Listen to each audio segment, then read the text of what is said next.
past life dream with you. Toward the end of this video, I'll also share a dream technique you can use if you'd like to explore past lives or look to have an experience with past lives yourself.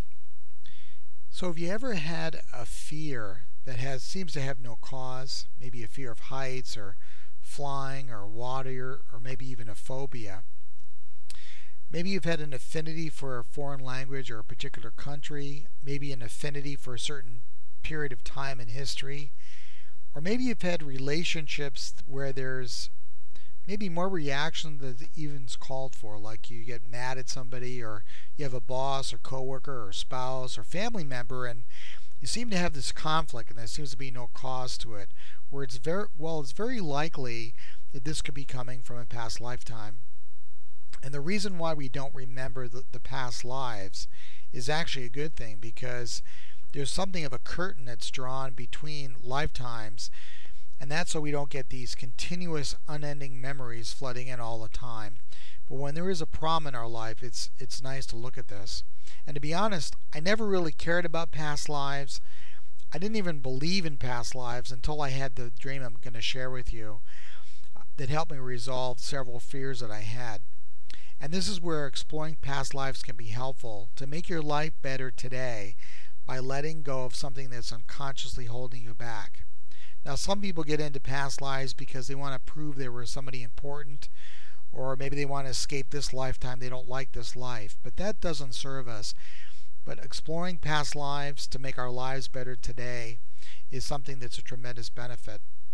And my experience starts in my childhood. I grew up by the water, in fact, right along the shore in New England, and I was just petrified of water. I had every chance to swim, to take swim lessons, to go boating, and I just didn't like getting in the water, though. And I finally, at age 19, I decided to do something about it, so I took an adult swim lesson or class at my college. And I didn't care about swimming or learning to swim, although I would have loved to have the fun other people had. I really wanted to know what was behind the fear. And after the third class, I had this dream. In the dream, I was flying. I'd learned later that a flying dream is really traveling in the inner worlds of soul while my physical body rests. But anyway, in the flying dream, I went over this river, I went up this hill, and at the top, as I looked down, I saw this trolley track. And as I saw the trolley track, a date came into my mind, August 6th, 1889. And the trolley I saw on the track was a lot like this one. In fact, this might even be it. And I remember the top having some kind of fabric hanging down along the edges, some kind of ruffles or something around the edges of it. But all of a sudden, I was a little boy on the trolley, sitting, looking out the right-hand side. I was coming back from Sunday school. I was all dressed up with my sister. And at the same time, I was still simultaneously seeing the trolley track from above, like I had two sets of eyes. Well, the trolley got to the end of this hill and started to go down the hill, which was very steep, and it felt a lot like this. Well, it wasn't a roller coaster, but it felt like this because the trolley started going faster and faster, and we soon realized the brakes had given out, and then people started to scream. And this is probably where another one of my fears came from, my fear of roller coasters. At the bottom of the hill, the trolley hit this trestle, came off the tracks, and it plunged into the water, where we were thrown off. And the last thing I remembered before I woke up was going through this tunnel. It felt kind of like being sucked into a whirlpool, and I woke up. I went back to swim class, and my fear of water was greatly reduced. And soon after, I actually had the desire to go on roller coasters, to kind of get comfortable going on roller coasters. So I thought that perhaps the dream and the fact that this dream was about a fear of water related to a past lifetime I had. But what really cinched it was about 3 months later, my mother bought this book of the history of our town. And I opened up the page, and what I saw on the page was this. On the right-hand side, you'll see Wheeler's Mill, and I'll read this. Many still recall the frightful trolley disaster which occurred at this point on Sunday afternoon, August 6, 1899, when the first passenger trolley to cross the bridge left the rails and plunged 30 or 40 feet into the pond below, killing and injuring many. Now the name of this pond was Pecs Pond, and the date was the same date as I had in my dream.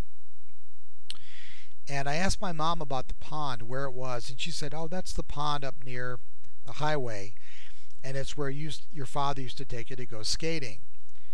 And I'd go up there and sit on the stone wall, put on my skates, walk down to the water. And she said I like to do these donuts, these circles in this one spot. And when I went back and looked at it, I realized that the wall I used to sit on to put my skates on was the last remains of the trolley. It was the trolley trestle foundation. And the place I used to do these donuts was actually where the trolley hit the water, as shown in this picture. So after that, I realized that I had lived before, that this was a lifetime I had. In fact, my mother moved to this town when she was pregnant with me. So that's my past life dream. That's the pond right there, and us skating on the pond. And now I'd like to share with you a spiritual exercise you can try if you want to either remember your dreams, get guidance from your dreams. It's called Hue, and it's an ancient love song to God, an ancient Sanskrit word for God. And when sung like this, you,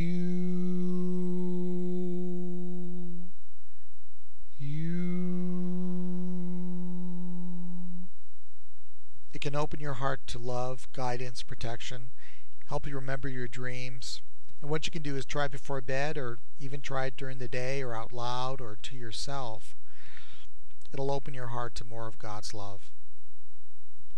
If you'd like to learn more about past lives and dreams, here's the several books I recommend. Exploring Past Lives by Debbie Johnson, Journey of Souls by Michael Newton, and Past Life Dreams and Soul Travel by Harold Klemp, probably the world's leading expert on both dreams, past lives, and on soul travel. So that's my past life story, and I'm sticking to it. And I'd just like to leave you with one thought, that you are soul, and you're greater than this lifetime, and you're here for a reason.